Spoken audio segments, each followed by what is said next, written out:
The human cost of the Queensland-New South Wales border closure has been thrown into the spotlight with an influx of gut-wrenching stories, including 26-year-old Sarah Casip, who was not permitted to leave hotel quarantine to attend her father's funeral, even though she had travelled from COVID-free Canberra.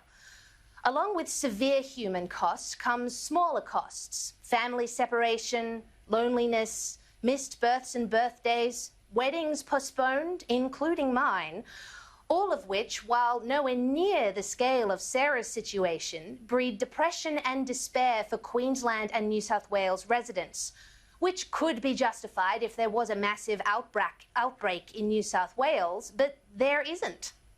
For the past couple of months, New South Wales has maintained single and low double-digit daily case numbers, the vast majority of which have a known source.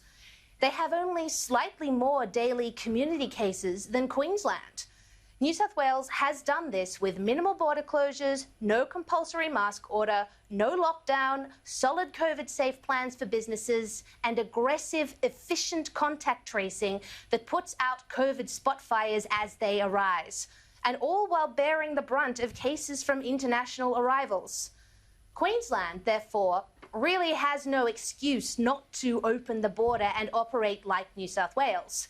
However, that would take a little bit of extra work, which the Queensland state government seems to just not want to do. So how about this? If Queensland insists on a border measure, well, why not open it, but require entrants to present a negative COVID test upon arrival? The test result would need to have been recorded within, say, 72 hours of arriving, and the subject would need to have self-isolated until they received that result. And in this digital age, I'm sure it could be made as simple as scanning a QR code at a border checkpoint. It could even be accompanied by a temperature check. This measure would also ensure more testing and pick up asymptomatic cases that would otherwise have gone unnoticed. Now, while this might not prove perfect, what has? Considering Victoria, certainly not hotel quarantine, and Queensland has had 2 cases from Melbourne slip through our border controls. Perhaps it's simply time for a new approach.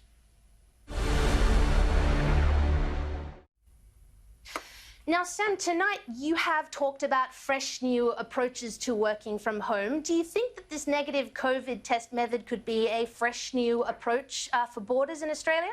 Look, I commend you for coming up with the idea. I think there's, I see a couple of problems with it, but I would love to know what actual experts, not just 4 TV panellists, think about something like this. So I really do hope it gets a look. But my understanding is that 1 in 10 tests have a false negative, which will mean that you'll have, 1 in every 10 people that goes into Queensland thinking that they're COVID-free, walking around with this virus, spreading it around to people. So that for me is a problem and should be looked at. And I do want to commend the New South Wales government. I think they've done an absolutely stand-up, absolutely fantastic approach. I do think that it's a little bit easier for New South Wales to have open borders when every state around them has closed their borders. I mean, if Dan Andrews tomorrow just says, well, you know what, stuff it, we're just going to open up our borders. Anyone from Victoria that wants to go to New South Wales, go for it. I dare say Gladys would be thinking long and hard about maybe we should close that border. So, I just think we need a little bit more perspective when we're talking about a New South Wales approach. Not to detract from it, I do actually think it's been an absolutely superior approach. Now, Catherine, what I've noticed with these kind of Queensland border closures and just the border closures generally is that it seems to be breeding a sort of brand of toxic parochialism. I mean, certainly in the case of Queensland, I've noticed it. A lot of people seem to think of Victoria and New South Wales as sort of leper colonies, which is unfortunate, and it was not helped by Anastasia Palaszczuk saying that she would slam the border shut to New South Wales. And then, of course, there was the comment about how Queensland Queensland hospitals are for Queenslanders and New South Wales hospitals are for New South Wales people. And I know in Western Australia there's a not totally unserious push for secession, which I find a little bit sad and horrifying. Now, do you think this kind of parochialism is going to be short-lived? Do you think it's just a defence mechanism because people are worried? Or do you think this could have some permanent effects? I don't want to be evasive, Daisy, but I think it is a little bit too early to tell.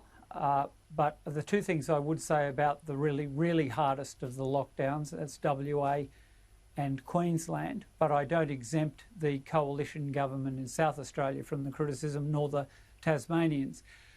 We spoke before the last break about the deep grain of principle and commitment to liberty in the Constitution of the United States. And I take Sam's point, it's not without merit. I take the pandemic seriously. I'm not in the camp that says this is just a mild dose of the flu or that the term pandemic does not apply. But we are either a nation of laws or we are not.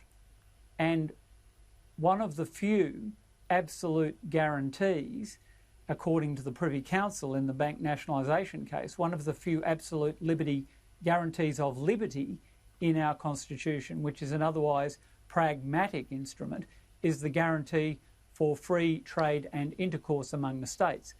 Now, at the height of World War II, the Latham Court, by a unanimous majority, 7-0 in the case of Gravitt and Johnson, overrode national security regulations in a world war to allow a woman to travel between Melbourne and Sydney.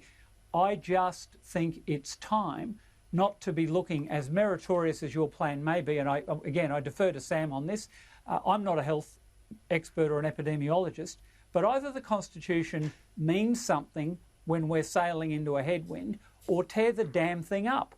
And if Section 92 is meaningless, then let Mark McGowan raise his own armed forces and violate Section 114 as well. And while we're on the subject, let all the states raise income tax and have competitive federalism.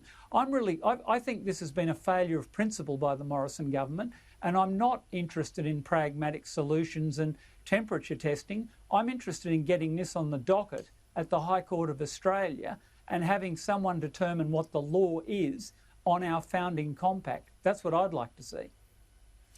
Catherine, I am so on your team on that point. Can I just say bravo, thank you. I'm totally on board with that, totally. Now, Tanveer, as a psychologist, I'm sure you know there'd be an awful lot of, say, mental health ramifications for these border closures. You know, family separation breeds so much loneliness and despair. I mean, I'm a grown adult and I miss my parents in New South Wales terribly. I can't imagine what it's like for boarding school kids. For instance, do you see this having sort of long-term effects on the mental health of Australians? Look, I think we can speak more medically. As a psychiatrist, I'm a medical doctor, and I've had involvement with the AMA in the past. And you're right to point out some of the parochialism, because only in the last few days, the Queensland AMA came out to support Jeanette Young, who's the Chief Health Officer there. I mean, one thing that I think has been embarrassing for doctors is there's a real cynicism about... there's a constant kind of pull, hey, it's the science, when repeatedly it's exposed that it is not often the science. It's kind of just kind of diktats or pretense or outright cynicism. I mean, remember, Jeanette Young is the one who closed schools for a while, and she openly said it wasn't because of the science or the evidence, but it was to make a point about how serious this illness was. So she's a real cynic.